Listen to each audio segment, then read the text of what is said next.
students, once again welcome to your YouTube channel that is Humanity School by Prince Sir।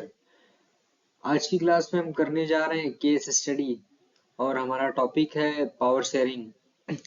As you all know that कि हमारे boards exam बहुत पास हैं और case study एक major portion cover करती है हमारे बोर्ड एग्जाम पे।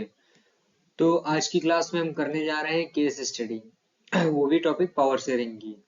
और दूसरी बात ये है कि पहले तो हम इस वीडियो का लाइक टारगेट रखते हैं 100 लाइक्स का। अगर आप इस वीडियो को वॉच कर रहे हैं so do like on this video and let's start the topic of case study.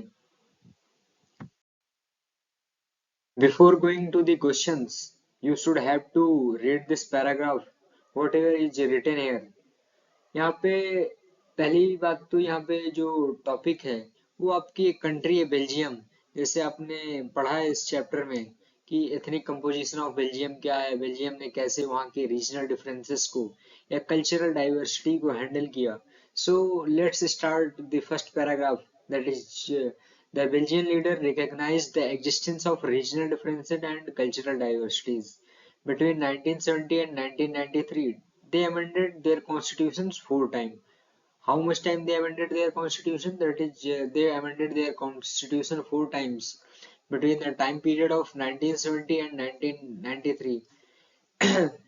And a fresh workout and arrangement that would enable everyone to live together within the same country. The arrangement they work out is different from any other country and it is very innovative.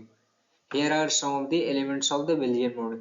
So इस paragraph से हमें ये बात समझ में आई कि यहाँ पे जो बात हो रही है वो बात कर रहे हैं हम लोग बेल्जियन मॉडल की कि कैसे उन्होंने एकोमोडेट किया अपने यहाँ की जो रीजनल डिफरेंसेस हैं या कल्चरल डाइवर्सिटी है। जो अलग अलग टाइप के लोग थे हमारे पास, फ्रेंच, डच एंड जर्मन, उसकी जो रीजनल डिफरेंस है उसको इन्होंने कैसे हैंडल किया। तो पहले टॉप 1993 के टाइम पीरियड में इन्होंने अपने कॉन्स्टिट्यूशन को 4 बार अमेंड किया और एक ऐसा मॉडल निकाला जिससे जो सारे लोग हैं, सारे जो एथनिक कंपोजिशन के लोग हैं, एक साथ रह सके एक कंट्री में, everyone to live together within the same country. और जो इनका अरेंजमेंट है वो बहुत इनोवेटिव था। तो यहाँ पे बात करेंगे इस केस स्टडी में हम लोग बेल्जियन मॉडल ऑफ एकोमोडेशन की। तो अब बेल्जियम का जो मॉडल ऑफ एकोमोडेशन था उसमें पहली बात ये थी कि उन्होंने ये बात बताई थी कि that the number of Dutch and French speaking minister should be equal in the central government. Central government में जो डच स्पीकिंग मेंबर होंगे और फ्रेंच स्पीकिंग मिनिस्टर्स होंगे वो कितने होंगे, वो इक्वल होंगे। और जो यहाँ पे दूसरी बात ये बताई गई थी that is the state government is not subordinate to the central government. कहने का मतलब ये है कि सेंट्रल गवर्नमेंट की अपनी पावर होगी और स्टेट गवर्नमेंट की अपनी पावर होगी या सबऑर्डिनेट गवर्नमेंट की अपनी पावर होगी। And here is written that many powers of the central government have been given to the state government of the two regions of the country। कि बहुत सारी जो सेंट्रल गवर्नमेंट की पावर है वो किसको दे दी गई, वो स्टेट गवर्नमेंट को दे दी गई। तो पहले 2 पैराग्राफ में यही लिखा हुआ है कि पहला जो बेल्जियन मॉडल है उसमें ये है कि number of French and Dutch speaking minister should be equal in the central government. कि Dutch and French speaking minister जो होंगे सेंट्रल गवर्नमेंट होंगे इक्वल होंगे। इसके साथ साथ जो दूसरा उन्होंने स्टेप उठाया वो ये था कि सेंट्रल गवर्नमेंट स्टेट गवर्नमेंट की जो पावर है वो डिफरेंस होगा। स्टेट गवर्नमेंट सेंट्रल गवर्नमेंट की सबऑर्डिनेट नहीं होगी। कहने का मतलब ये है कि सेंट्रल गवर्नमेंट की अलग पावर होगी और स्टेट गवर्नमेंट की अलग पावर होगी।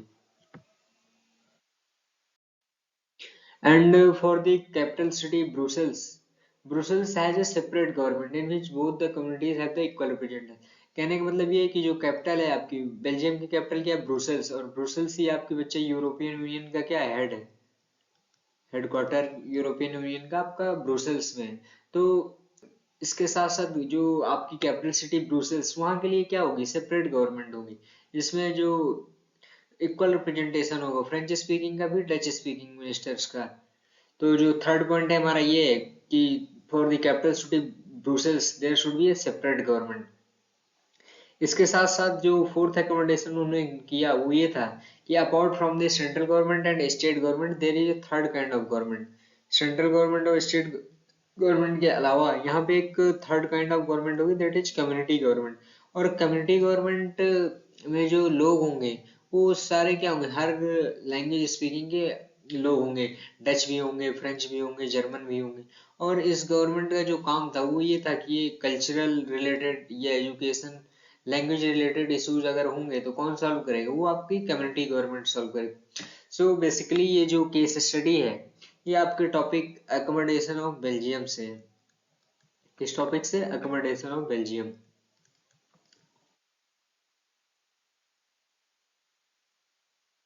अब अकोमोडेशन ऑफ बेल्जियम से तो चार पॉइंट इन्होंने बहुत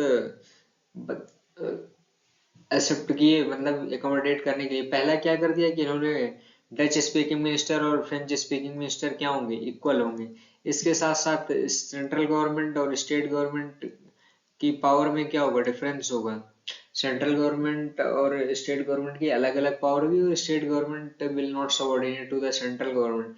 इसके साथ साथ ब्रुसेल्स के लिए इन्होंने सेपरेट गवर्नमेंट बना दी। और इसके साथ साथ फोर्थ इन्होंने कम्युनिटी गवर्नमेंट बनाई। So this is the main theme of this case study. Now let's solve the question of this case study. Now let's discuss the question of this case study. तो पहला question यहाँ पे दिया, dash and dash dealt with the question of power sharing differently. तो जब हम power sharing chapter पढ़ेंगे तो हमें दो कंट्री के बारे में पढ़ना होगा। पहली है आपकी बेल्जियम और दूसरी है श्रीलंका। तो यहाँ पे जो पावर शेयरिंग की बात हो रही है वो दो कंट्री की हो रही है, बेल्जियम और श्रीलंका। तो ऑप्शन में हमारे ऑप्शन सेकंड करेक्ट हो जाएगा, that is Belgium and Sri Lanka dealt with the question of power sharing differently. अब बेल्जियम ने अलग ढंग से पावर शेयरिंग करी, श्रीलंका ने अलग ढंग से पावर शेयरिंग करी। श्रीलंका ने जो कॉन्सेप्ट अपनाया उसका नाम मेजोरिटेरियनिज्म है। श्रीलंका ने क्या किया, मेजोरिटेरियनिज्म का कॉन्सेप्ट अपनाया कि जो ज्यादा मेजोरिटी में लोग थे उनको प्रायोरिटी दे दी। लेकिन बेल्जियम ने क्या किया, एकोमोडेट कर दिया, इक्वल राइट्स की बात करी। Now there is a second question, which of the following is not the element of Belgian model? अब ये पूरा पूरा केस स्टडी के ऊपर दिया हुआ क्वेश्चन है कि इसमें से बेल्जियम मॉडल की कौन सी बात नहीं। तो पहला पॉइंट दिया हुआ है, equal number of ministers for both the group. तो ये सही है, क्योंकि पहले ही पॉइंट में बताया गया था कि number of French speaking minister and Dutch speaking minister should be equal. Setting up of community government, ये भी सही है आपका। More power to the central government, ये गलत है। So and equal representation at the state and central level, ये भी सही है। तो इसका जो करेक्ट ऑप्शन हो जाएगा वो करेक्ट ऑप्शन थर्ड हो जाएगा, क्योंकि किसी ऐसा नहीं था कि वहां पे सेंट्रल गवर्नमेंट को ज्यादा पावर दे दी गई है। वहां पे जो स्टेट और सेंट्रल उनके पास, दोनों के पास बराबर पावर है।